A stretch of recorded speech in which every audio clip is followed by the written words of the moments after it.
Hey everyone, I was not going to make a video tonight. I had to work today, and then I brought Jesse and Bailey to the airport right after work.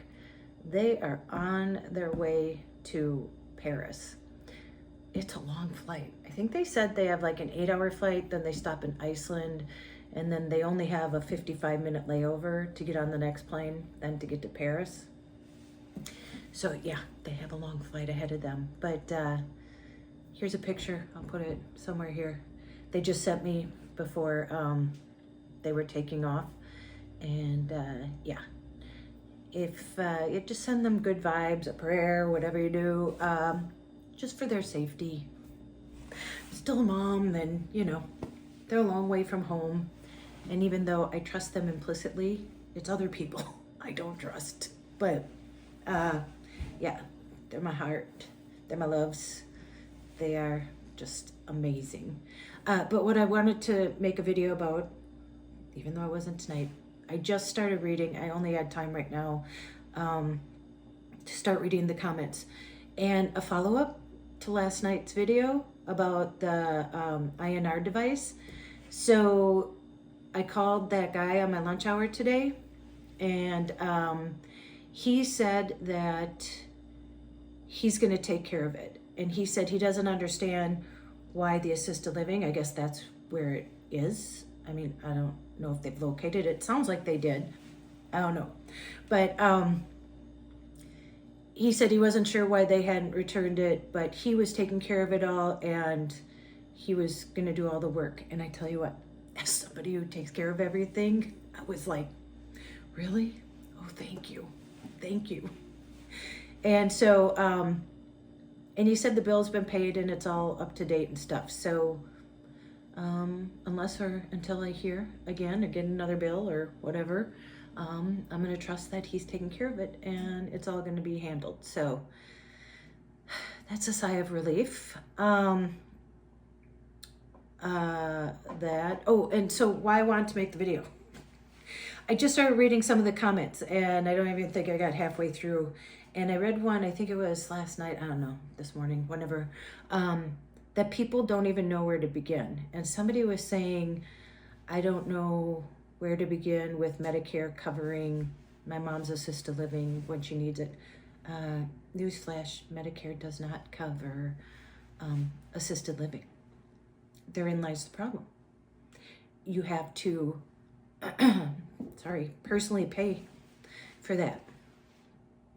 And who has the money at the end of their life to pay that kind of money? So I'm sure that might be a shock to some of you. I don't know if you don't know. I didn't know. I didn't know anything about this when I first started. And then I just wrote somebody back, and they said that their dad has dementia and lives with the mom, but not sure how much longer the mom can take care of him. But they don't have that much money in savings. And I think she said they get $2,000 in Social Security. So again, I didn't know anything, but I'm going to tell you like what I've learned, the little bit I've learned through this, or how I fumbled my way into now where I got her. So I had been trying to get her a social worker for a long time. I had been calling for years before even, like, you know, last September I got her into assisted living. But even before that, because I wanted to see, you know, her macular was getting really bad, and I wanted to get her a social worker to see like what services she could get, or somebody to advocate for her, you know, because I don't know the system. And I couldn't even get her a social worker. She didn't even, you know, what is it, like qualify for a social worker? And I'm like, how does she not qualify?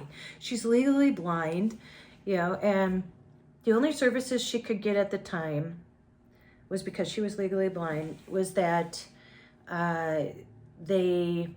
some lady came out to like help her with maybe some things, you know, that could help her see a little bit more, like a magnifying glass and something else. And I think that, because we have like a special store for the blind here. I don't know if you probably have one close to you. Again, I don't know any, I only know my area, and I'm sure this all changes from state to state, even county to county. But the first thing you want to do is call your county and see if there's any way that whoever the person you're trying to help qualifies to get a social worker. And I will tell you though, the blind thing, the lady came, she was showing her all this stuff. I'm trying to think, I think insurance paid for like a magnifying glass or something. I think it was like she may have even had to pay for part of it. I'm sure she did. It was like through her insurance, I'm sure. But the lady was just like helping. And then the lady's like, oh, and they have this class. It's for blind people, and it was in like a kitchen. And they help them like figure out how to work around things and how to cook for themselves and stuff like that. And if you don't know, too, another thing that really helped was, I remember seeing a long time ago, and then I got them for my mom just on Amazon. I just think I looked up blind bumps or something like that. And they're these sticky bumps, and on her washer, I would put one on the washer and say, okay, this is the start. And on the dryer, like, here's the start on the dryer, so she could feel the bump and then know where to push. On the microwave, I put one like on the start button and then like the 1 minute button. So then she knew, well, if she pushed this, then every time would be a minute. And then she knew where to push the start. So those were really helpful. Oh, and for the class. So I'm like, great. I signed her up, and I even told my mom, I'm like, hey, they have this cooking class. And, and she's like, yeah, that would be fun. I reached out to that lady probably like 5 more times. She never reached back out to me. And the county paid for it, like it was a free service. So that never happened. And even like months later, I tried to reach out to her again, and no luck. So that was that. And then finally, it was only about 4 months before I moved her into assisted living. And I still did not know how, because I was thinking about it, but I didn't even know, like, how is this going to be paid for? And I called the county, and finally, I can't remember like what tipped it over the edge, that she could finally get a social worker. So, and I got a really good social worker, but they had to have somebody come out and sit with her and ask her all these questions and stuff like that. And then that's when she helped me like get on this program. I don't know if you remember, I got her those glasses for the blind. She never used them. They were a little complicated. I mean, I know how scary. They weren't that complicated, like you had to tap, but after I had moved her and she forgot, and it's complicated for somebody that can't, see. And even though she has a reading machine and stuff. But, so the only reason why she is where she is because she had a friend she was living in a 55 plus community. And I ended up meeting her friend's daughter. And her friend was about the same age as my mom was, who lived there. And she had lived there for like 20 years or something at the 55 plus. And she was getting to the place that she needed to move into assisted living. She was not for it. But the daughter, thank goodness I ran into her and we talked. And she said, well, Tracey, I think her husband worked in the field. And she said, there's something called an elder waiver. Never heard of an elder waiver, didn't know what it was. And she explained it to me. And I know it's not your personal Medicare, Medicaid, whatever. But it's like through the county. So where we are, you're only allowed $3,000 to your name, nothing else, like no assets, you know, like if you have a home or something like that, you know, if you have any stocks or whatever. And my mom didn't have any of that. And so you can do a spend down. And so we did that, but that's, you aren't allowed more than $3,000 to your name. And she doesn't even have $3,000. And so then you could apply to different places. And so I took her out and we looked at different assisted living homes. Probably looked at like 5 or 6 of them. Some were like, it was like living in a closet. There was one, and I think it was kind of, it was a flat rate for like all the rooms. And I think it was $8,000. And this room was like a closet. And it only had a bathroom. It didn't even have like a little kitchenette or anything. It was literally the size of a closet, just a square room with a bathroom off of it. And that was $8,000. And the place was depressing. A lot of them are depressing. But the ones that we looked at were in the county that she had the social worker and she was already living in. And then the one that my sister was in, we looked at that. Again, the room they had open, the only room they had available, was right by my sister. But again, it was the same thing. It was smaller than the one that we saw. Again, no like sink or refrigerator or anything, just a room with the bathroom off of it. And I told her, you're not staying here because I'm depressed even sitting in here. I ain't putting you in here. And but the lady who I was dealing with, she said, Tracey, I think I have a place that she'd be a perfect fit for. You know, 'cause she had met my mom and stuff, because she knew my mom was still like active and with it and stuff. And so she put me in contact with the lady to the place where my mom is now. And so we went there and looked at it, and I'm like, ooh. It's pretty much brand new. Yeah, like I said, I think it's like 4 years old, somewhere around there. It's beautiful, the dining room. I mean, it's all new, it's all white. You know, I showed my mom's room a while ago. I think it was on the other channel. But, you know, just anything new is going to be nice. And it was nice and bright. And she has a big window in her room. And it has a kitchenette. And it has a really big bathroom. And so I started the paperwork and got her on that.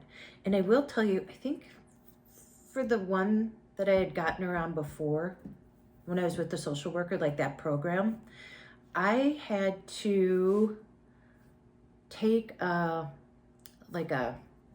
online class. It was an hour and a half long. And it was just to learn how to fill out the paperwork. So if you're jumping into this, just know there's a lot of hoops. It takes a lot of time. You have to, you know, give all the bank statements, pretty much make proof that they don't have any more assets or more money. Trying to think of what else. Just like so much. Oh, and if for some reason the person gave anybody like a large amount of money, I don't know what large is to them, but within the last 5 years, because they look back 5 years, and again, I'm just talking about where I am. I don't know, different states may have different things, different counties may have different things, but that if they had given a significant amount of money to someone, that they would have to pay that back, and so that the person would have that money.